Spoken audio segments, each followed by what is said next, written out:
किसी को कभी अपना ये माना था, टूट जाएगा ये बनकर सपना न जाना था।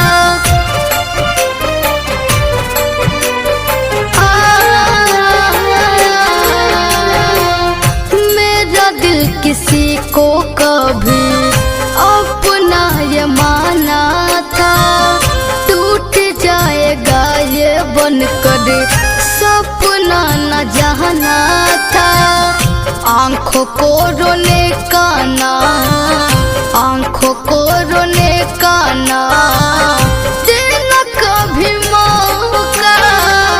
प्यार ना करना कोई, प्यार में है धोखा। प्यार ना करना कोई, प्यार में है धोखा।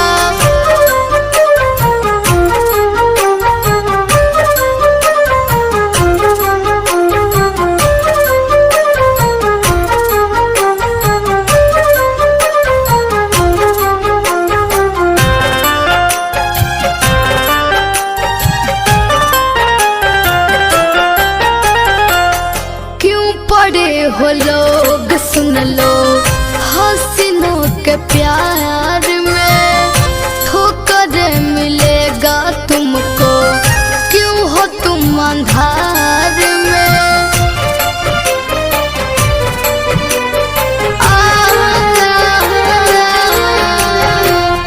क्यों पड़े हो लोग सुन लो हसीनों के प्यार में, ठोकर मिलेगा तुमको क्यों हो तुम अंधार में। लगता है सबको पल भर, लगता है सबको पल भर